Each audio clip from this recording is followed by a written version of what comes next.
When we first think of Sparta, the first thing that comes to mind is the Spartan warrior. Unlike other historical warrior peoples like the samurai, the Spartan warriors were pretty close to our imagined conception of them. They were manly warriors who were very muscular, fought wearing red capes and holding big shields. They were the face of Sparta, to the point that we often don't realize that Sparta is not a state, but the capital of the larger region of Laconia and the only city in which the warriors were permitted to live, hence their description as Spartans. Today, the Spartans are remembered as a society completely geared towards war and fighting, but how accurate is that? Is this actually Sparta, and how did one become a Spartan warrior anyway?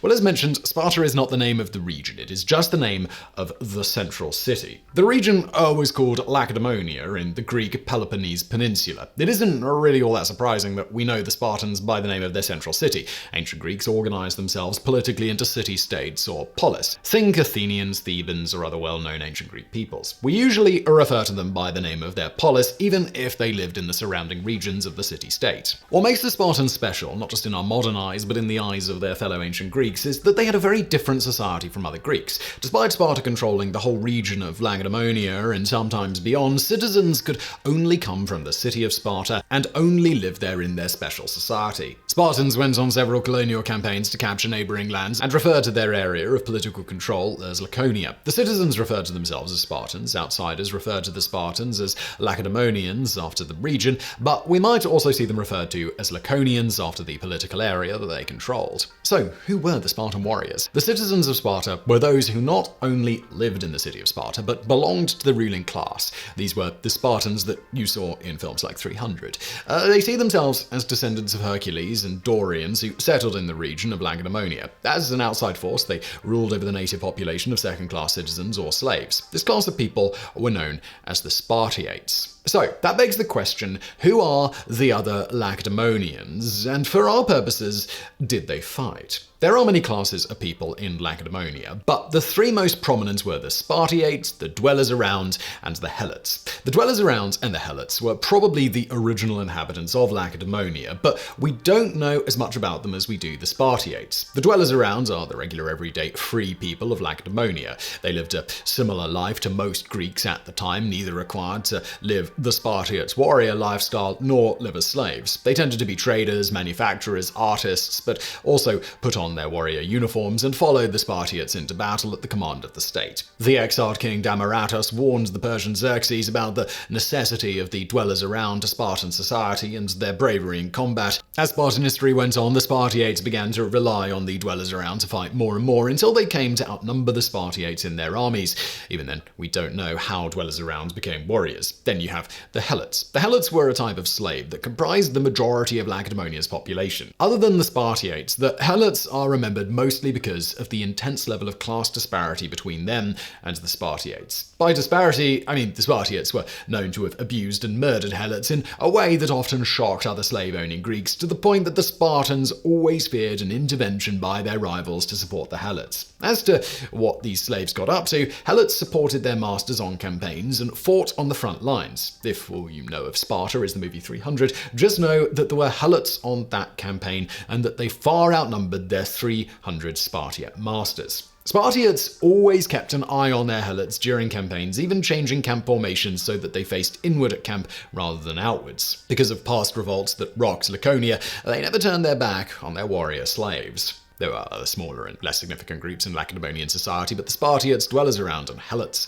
are the main three. Of the classes, we know more about the Spartiate warriors and their upbringing. Spartiates relied very heavily on the Dwellers Around and the Helots for their warrior lifestyle. The Helots did the heavy lifting in Lacedaemonian society, and the Dwellers Around took care of the state beyond the Spartiates' role as warriors, defenders, and decision-makers. The same exiled king Damaratus acknowledges as much to King Xerxes. Being freed from mundane matters of labor, farming, and administration, the Spartiate citizens were allowed to focus on their training.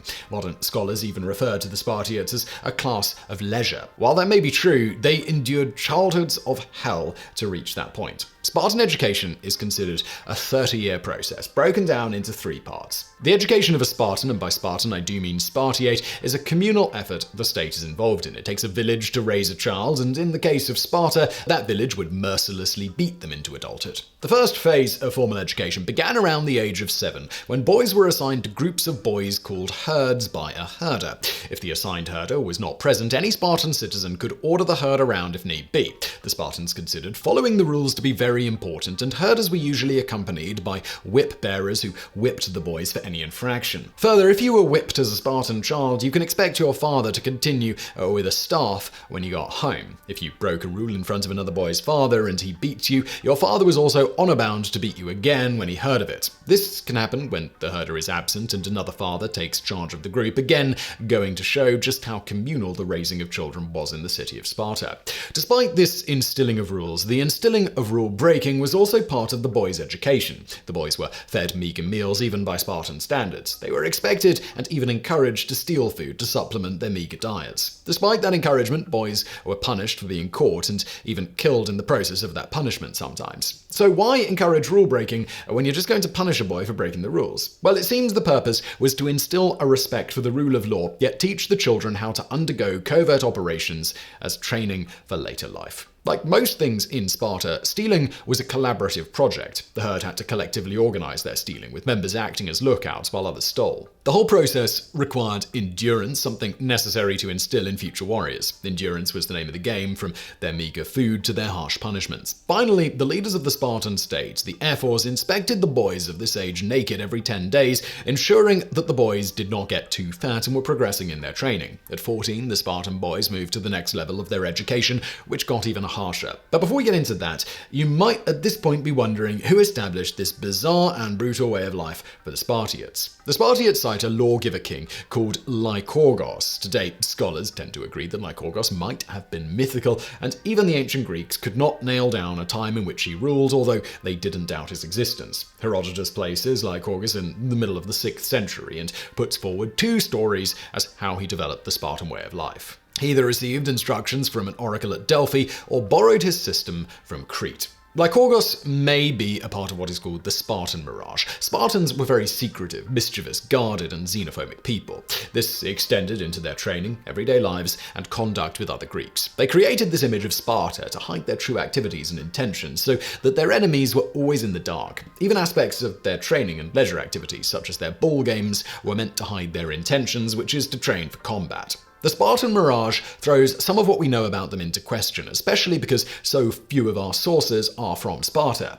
Most of what we know about Spartans actually comes from contemporary Athenian writings, which are openly anti-Spartan, or later Roman sources. But in any event, as mentioned, at the age of 14, the Spartan boys moved to the next phase of their education as youths. This phase of the education is the toughest. Spartan elders saw this phase of a teenage boy's life as the most rebellious and cocky, so they piled on the work for the boys. They designed the training so that the boys had as little free time as possible and had no choice but to go about their tasks and duties, all the while continuing to be held to a higher standard of abuse for breaking the rules. Youths also practiced the many sports and exercises for which the Spartans are known: wrestling, javelin, and discus throwing, several types of running and sprinting races, equestrian sports if the youths came from rich families, and a group bare-knuckle boxing contest where the boys split into teams of 2 and tried to drive each other into a moat surrounding the battlefield. They also played a game called Battle Ball that required cooperation between teammates and brute strength, as it was similar to ball sports such as American football. Youths began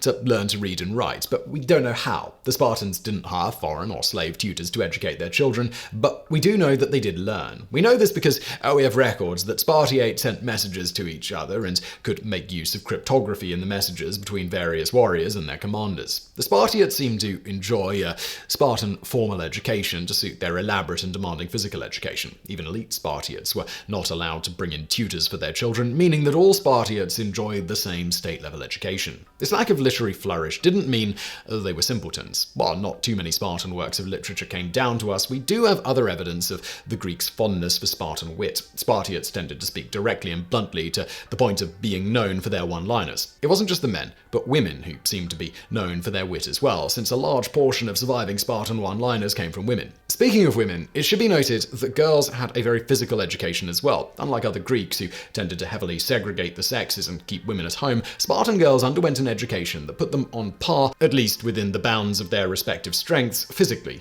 with the boys. Spartan girls would wrestle and race with the boys. The girls even competed in front of men in activities that other Greeks considered too sexual, whereas the Spartans didn't seem to mind. One such activity was an endurance competition that was kind of like skipping rope without the rope. The girls often participated in the same sports the boys did, such as throwing, running, wrestling, and even practiced dancing. On top of that, the Spartan girls went about dressed in clothing non-Spartan Greeks considered too revealing and immodest, with exposed thighs or even sometimes completely nude. This made Spartan girls much more athletic than their non-Spartan counterparts in most places in the world. The wisdom behind this was utilitarian. The Spartiates wanted healthy mothers and healthy fathers to bear healthy sons. The women had a role as mother and wife to make sure her son did his part as a warrior. There are even cases of women killing their warrior sons for cowardly behavior. Despite that, there is evidence to suggest that once a Spartan woman is married and gives birth, she is generally veiled and gender segregated, just like the rest of the Greek women. They did not fight in battles, but their function was to bear and raise the next generation of warriors for the Spartan state.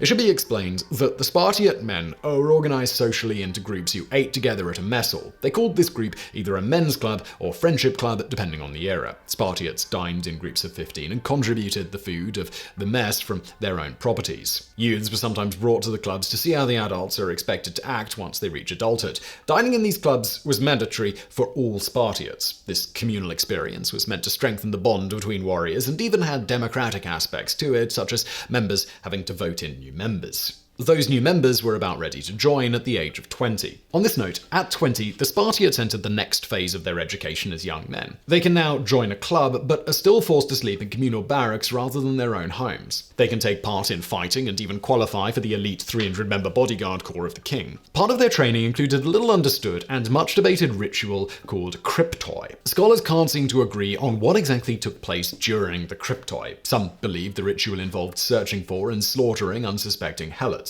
Others contend that it was simply a survival and endurance test. Thinkers as far away in time as Aristotle in the 300s BCE and the Roman Plutarch in the 1st century CE debated the nature of this ritual. Either way, once the Spartiates turn 30, their education is considered complete and they are fully fledged citizens. Success in completing the kryptoi doesn't mean the training is over, however. Spartans continue to regularly train in battle tactics and maneuvers disguised as games and exercise routines. They also practiced coordination during hunting. The training never stopped. The clubs play a significant role in the life of a Spartiate regardless of their level in society. Just like in their youth, the type of food provided to the Spartiates in the club made sure that they did not eat or drink too much. Excessive fattiness or excessive drinking were highly scrutinized, and one could get fined for indulging. Sparta spent a lot of time on physical exercises, ball games, and other pursuits that scholars still debate whether they were disguised military training or leisure activities. Whatever it was the Spartiates were up to, it worked. Their intense upbringing and constant focus on physical training meant that the Spartans did live up to their reputation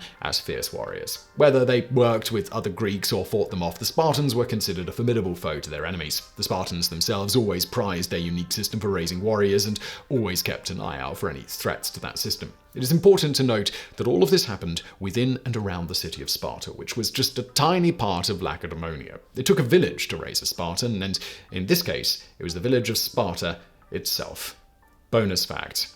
Before graduating to the next phase of their lives, the boys usually found a lover by the age of 12. Sources such as Xenophon claim that these relationships were not sexual, while also admitting that the reader probably would not believe him. This is because Spartans in general developed a reputation for anal sex, especially in this sort of relationship. It seems in reality that Spartans did not take place in this practice as much as other Greeks, although it can be attested by some surviving Lacedaemonian artwork. It was such a stereotype of Spartans that they enjoyed anal sex regardless of gender that it became slang in ancient Greece to refer to anyone who enjoyed the same thing as having Lacedaemonian buttocks.